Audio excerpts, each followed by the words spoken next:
পরের দিন সকালবেলায় আমি আপনার এখানে আসি। Yes, yes.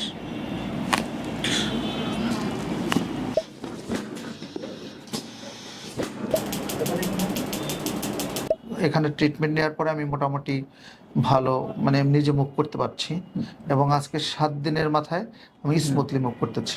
আলহামদুলিল্লাহ, আলহামদুলিল্লাহ।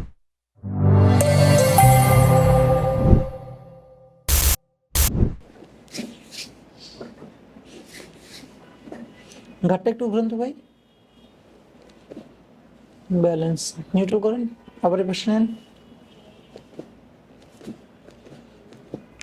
লম্বা নিঃশ্বাস। Okay, thank you.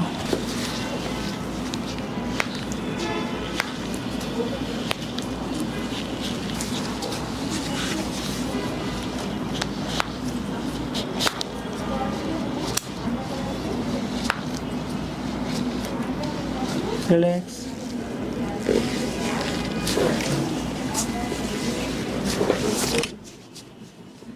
Loose, loose. Okay. Last one, loose. Thank you.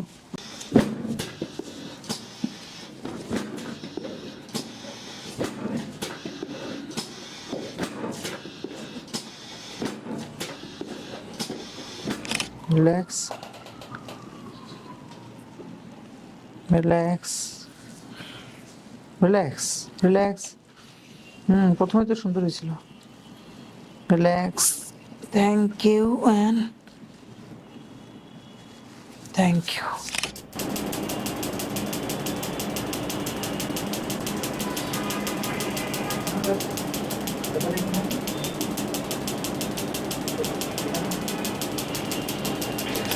আসসালামু আলাইকুম সুপ্রিয় দর্শক, আশা করি আল্লাহর মতো সবাই ভালো আছেন। আমি মোহাম্মদ আশরাফুল ইসলাম, ফিজিওথেরাপি, অস্টিওপ্যাথি অ্যান্ড কায়োপ্র্যাকটিক চিকিৎসক। দর্শক, আমাদের সাথে একজন সম্মানিত রোগী আছেন, তো ওনার আমরা একটু বিস্তারিত ওনার মুখেই শুনবো। আসসালামু আলাইকুম। ওয়ালাইকুম আসসালাম। আপনার নাম কি এবং আপনার বাসা কোথায় একটু বলেন তো প্লিজ। আমার নাম হযরত আলী মৃধা, আমার বাড়ি ফরিদপুর জেলার চরবদ্রসন থানায়। জি। আপনার কি সমস্যা নিয়ে আমাদের এখানে এসেছিলেন? আমার ডান পায়ের হাঁটুতে গোড়ালিতে ব্যথা ছিল এবং বাম পায়ের হাঁটুতে ব্যথা ছিল। ওকে। আমি পায়ের ব্যথার কারণে দুই পায়ের কোনো পায়ের উপর ভর দিয়ে দাঁড়াইতে পারতাম না। ওকে। তখন আমার 3 রাত কোনো ঘুমাইতেই পারি নাই। এরপর আমার 2 ভাগ্নে এসে ফরিদপুরে ডাক্তার দেখানোর পরে বিভিন্ন টেস্ট করার পরে কোনো ধরনের রোগ ধরতে পারে না এবং ডাক্তার আমাকে ব্যথা স্বরূপ ভোল্টানিন সাপোজিটরি সাজেস্ট করে। তখন আমি ওই ভোল্টানিন সাপোজিটরি ব্যবহার করি। পরের দিন সকালবেলায় আমি আপনার এখানে আসি। আসার পরে আমি গত বুধবারে আসি। আসার পরে আমি 5টা দিন এখানে ট্রিটমেন্ট নেওয়ার পরে আমি মোটামুটি ভালো নিজে মুভ করতে পারছি এবং আজকে 7 দিনের মাথায় আমি স্মুথলি মুভ করতেছি। আলহামদুলিল্লাহ, আলহামদুলিল্লাহ। দর্শক, ওনার যে হাঁটুতে প্রবলেম হতো, এই হাঁটু নিচে বসতে অসুবিধা হতো না? আপনার নামাজে বসতে পারতেন আপনি? না।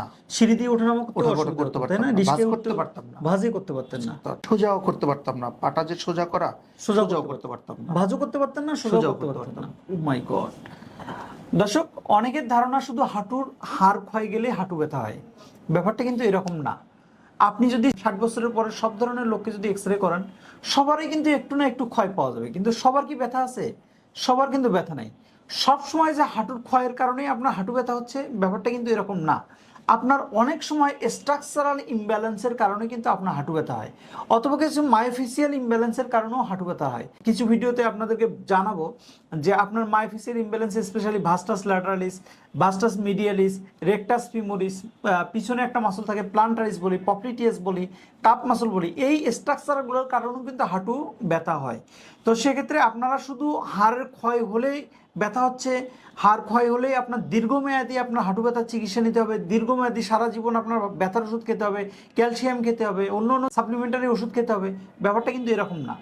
আপনারা যারা দীর্ঘমেয়াদী হাঁটু ব্যথায় ভুগতেছেন, তারা অবশ্যই একজন ফিজিওথেরাপি অথবা অস্টিওপ্যাথি অথবা একজন কায়োপ্র্যাকটিক চিকিৎসককে দেখান।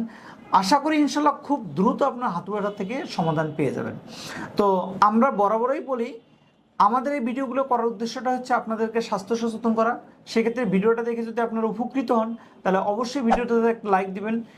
ব্যথা সম্পর্কিত যদি কোনো কিছু জানার থাকে তাহলে অবশ্যই আপনারা কমেন্ট করে জানাবেন, আমরা সেই অনুযায়ী সমাধান দেওয়ার চেষ্টা করবো ইনশাল্লাহ। ভিডিওটা একটু শেয়ার করে রাখবেন যাতে আপনার শেয়ারের মাধ্যমে অন্যরাও ভিডিওটা দেখে উপকৃত হয়। আপনি যদি আমাদের চ্যানেলে নতুন হয়ে থাকেন তাহলে চ্যানেলটি সাবস্ক্রাইব করে রাখবেন। আর সব সময় একটা জিনিস মাথায় রাখবেন, pain free life, happy life.